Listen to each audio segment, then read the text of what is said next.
buen día. Mi nombre es Fabiola Melchor Martínez. Soy médica cirujana y partera y maestra en Ciencias de la Salud con área de concentración en Epidemiología Clínica. Bienvenidos a esta clase del Seminario de Investigación 1. Hoy vamos a platicar del tema Evaluación de los métodos diagnósticos. Para ello, revisaremos 5 subtemas. 1. Métodos diagnósticos. 2. Confiabilidad de las pruebas diagnósticas a través de la precisión, la exactitud y la reproducibilidad. 3. La validez a través de la sensibilidad y especificidad.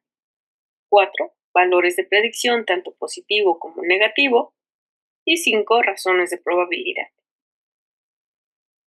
Al término de esta clase, el participante conocerá los conceptos teóricos y prácticos generales sobre las pruebas diagnósticas.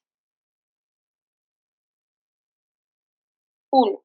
Métodos diagnósticos. Los métodos diagnósticos son procedimientos utilizados para obtener información clínica de un paciente. Entre estos están los cuestionarios, con los que podemos obtener índices, y las pruebas de diagnóstico, como son los de laboratorio y de gabinete, que para fines de este seminario serán sobre los cuales nos centraremos. Una prueba diagnóstica es una fuente de información que puede ser utilizada para confirmar o descartar la presencia de una enfermedad.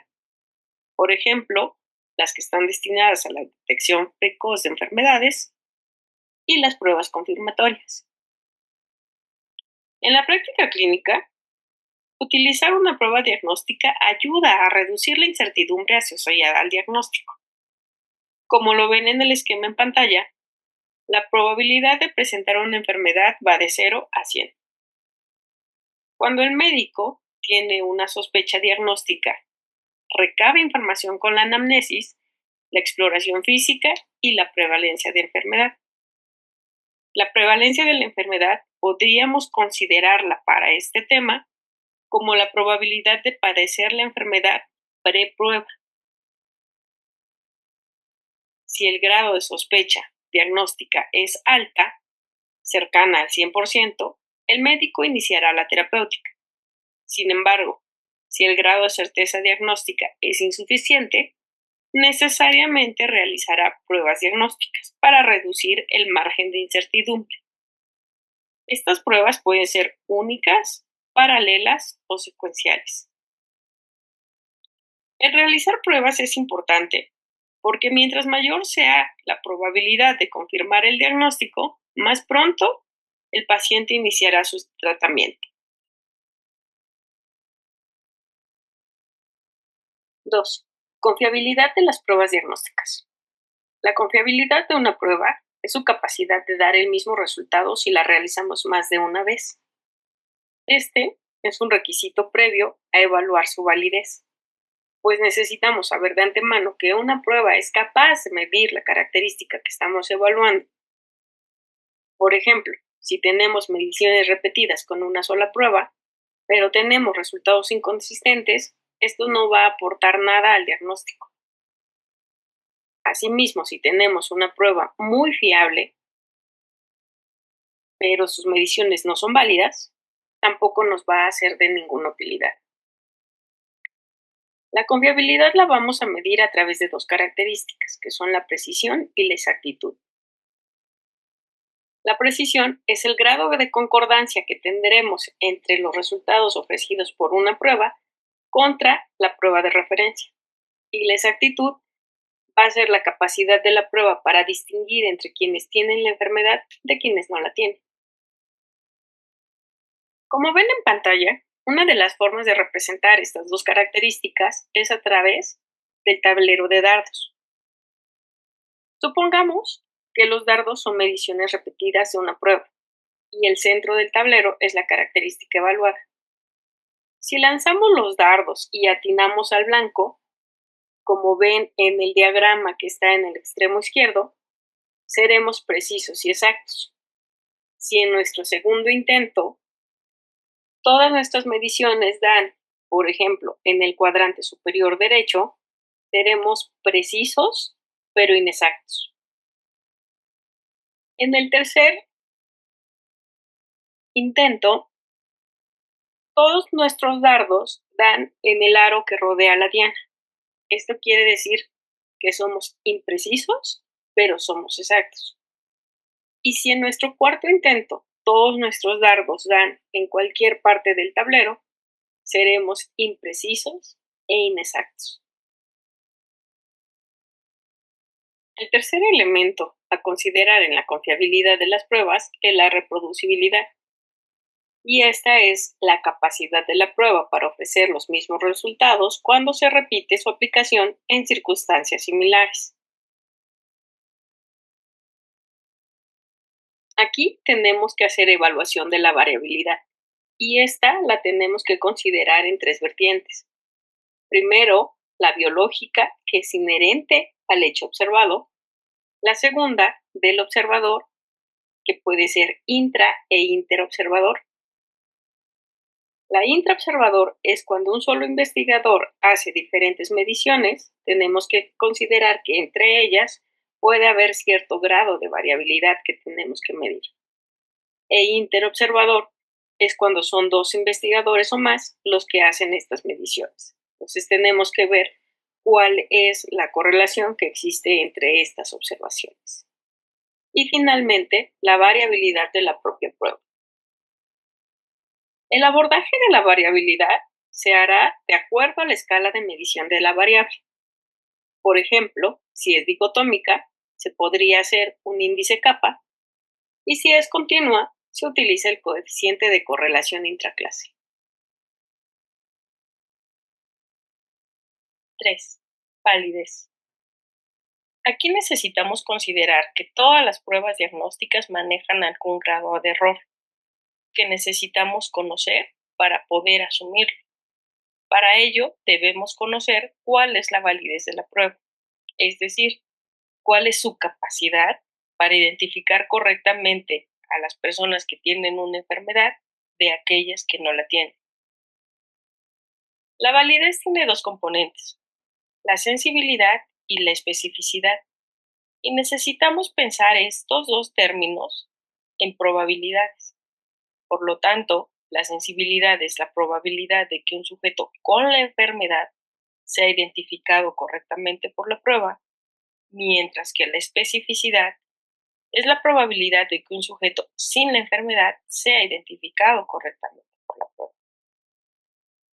Estos dos términos tienen su mayor aplicación en investigación, en recomendaciones de pruebas, y esto es, si lo que necesitamos es identificar a la mayor proporción de sujetos que tienen una enfermedad, entonces propondremos una prueba muy sensible. Sin embargo, si lo que necesitamos es descartar la enfermedad, entonces utilizaremos una prueba que sea muy específica. Asimismo, tienen una gran utilidad para la conformación de guías de práctica clínica.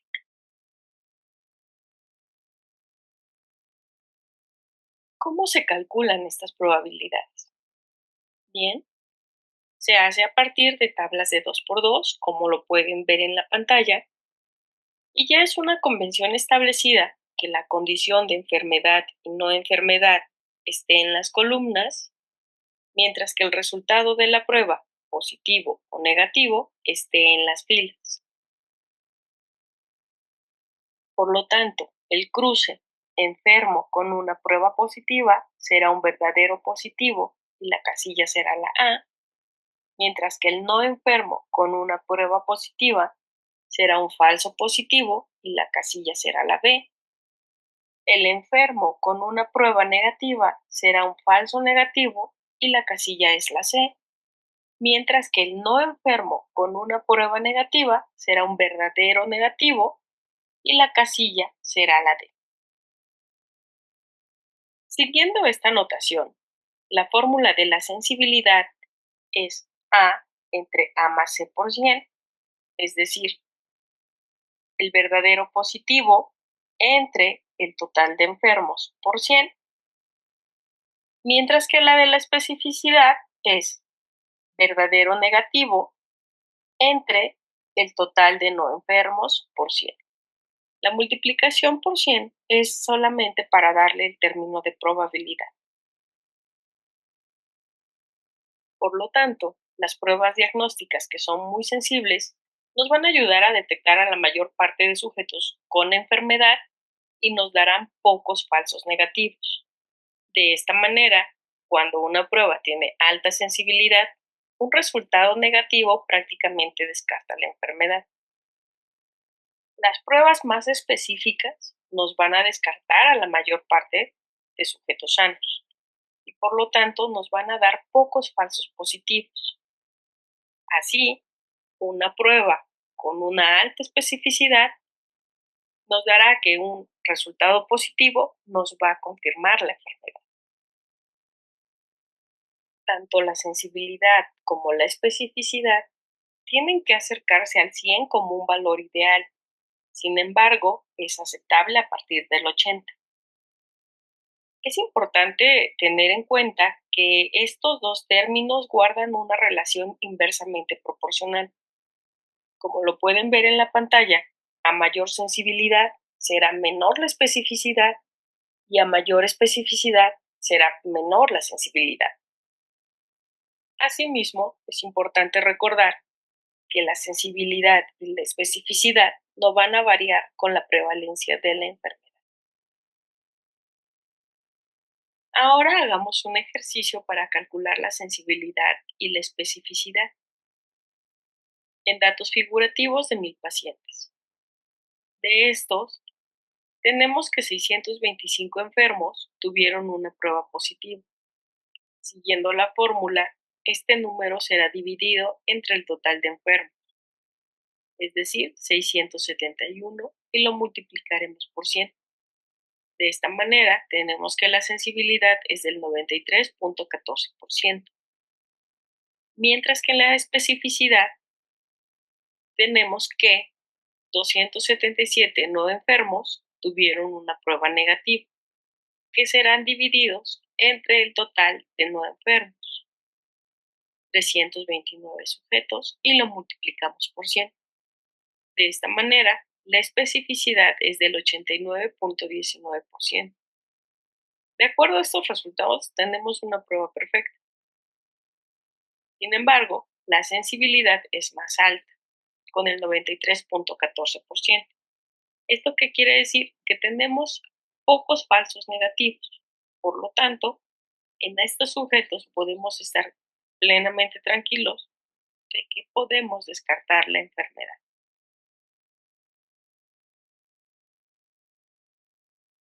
Como hemos visto hasta ahora, el cálculo de la sensibilidad y de la especificidad cuando la variable es dicotómica se hace a través de las tablas de 2 por 2.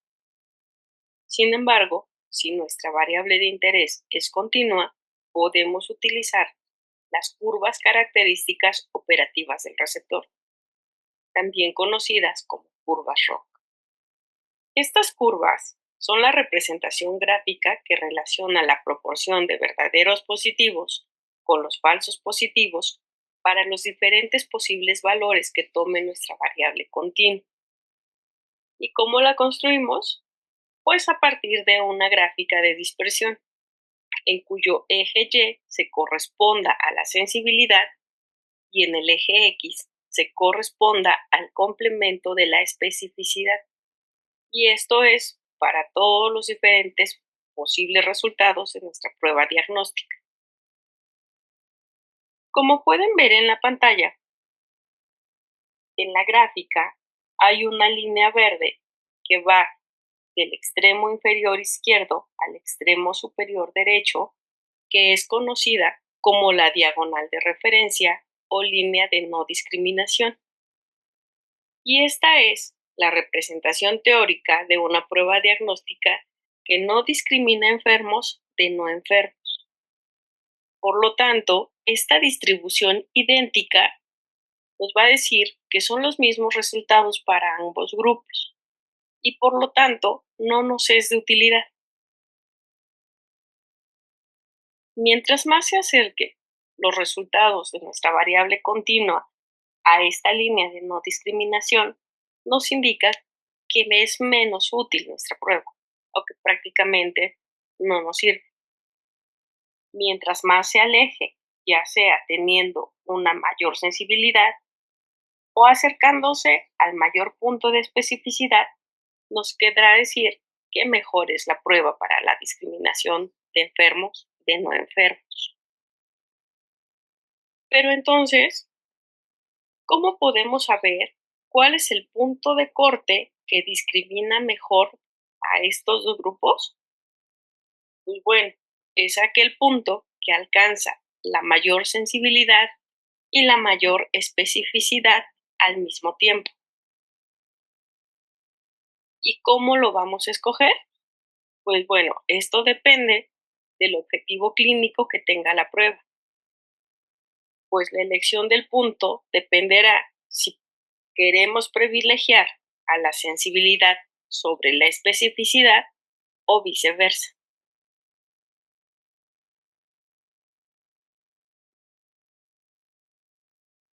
Ahora revisemos el subtema 4, valores de predicción. El valor predictivo positivo y negativo tienen una mayor aplicación en la práctica clínica, pues nos indican cuál es la probabilidad de que un sujeto esté enfermo dado el resultado de su prueba diagnóstica.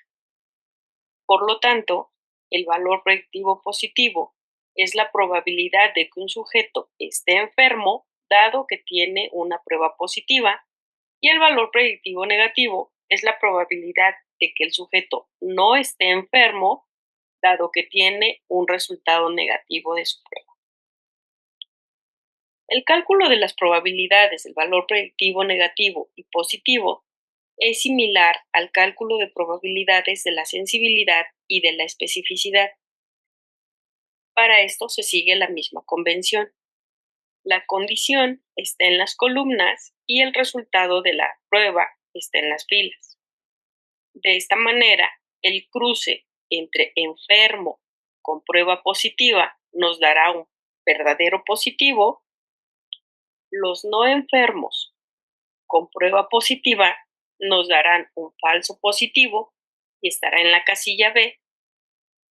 El enfermo con una prueba negativa será un falso negativo y estará en la casilla C.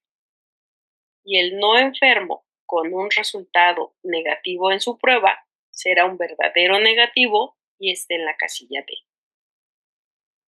Para aplicar las fórmulas, utilizaremos los resultados de las filas.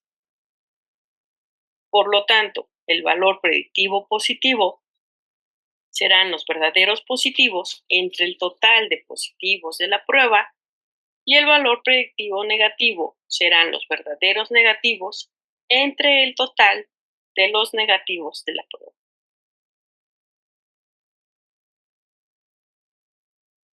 El valor predictivo negativo y positivo dependen de la prevalencia de la enfermedad. Ante una baja prevalencia, tenemos que el valor predictivo negativo será más alto que el positivo.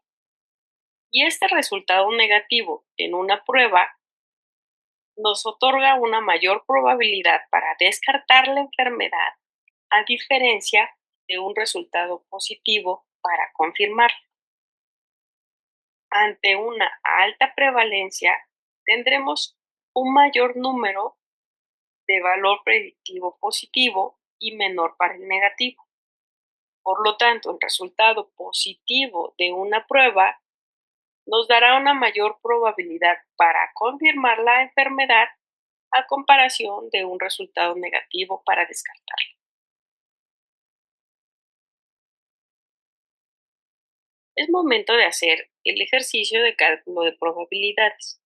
Para ello vamos a utilizar los mismos datos figurativos de mi paciente y vamos a utilizar la misma distribución que utilizamos para el cálculo de la sensibilidad y de la especificidad. Entonces, aplicando las fórmulas, para el valor predictivo positivo vamos a dividir a 625 enfermos con prueba positiva entre el total de sujetos que tuvieron la prueba positiva por 100. ¿Esto qué quiere decir? Que de 677 personas, el 92% realmente tiene la enfermedad. Asimismo, para el valor predictivo negativo, vamos a dividir 277 sujetos sin enfermedad con prueba negativa entre el total de sujetos que tuvieron una prueba negativa, que son 223%. Y esto quiere decir que de las 323 personas con resultado negativo, el 85% no tienen la enfermedad. 5. Razones de probabilidad. ¿Y si quisiéramos comparar dos métodos diagnósticos? Bueno, aquí utilizamos los cocientes de probabilidad, tanto positivo como negativo. Y estos nos van a comparar la probabilidad de encontrar un determinado resultado, ya sea positivo o negativo, de una prueba diagnóstica en sujetos enfermos respecto a la probabilidad de encontrar el mismo resultado, pero en sujetos no enfermos. El cociente de probabilidad positivo también es conocido como cociente de verosimilitud y se calcula con la fórmula que ven en pantalla. Sensibilidad entre el complemento de la especificidad. Sus valores van de 1 a infinito. Los valores mayores de este cociente nos indican que tiene una mejor capacidad para diagnosticar la presencia de la enfermedad, mientras que el cociente de probabilidad negativo, cuya fórmula es complemento de la sensibilidad entre la especificidad, tiene valores de 0 a 1. Los valores menores de este cociente nos indican una mejor capacidad diagnóstica de la prueba.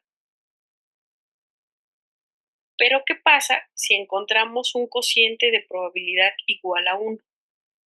Esto nos va a indicar que la prueba es de nula utilidad para discriminar la presencia o ausencia de una enfermedad.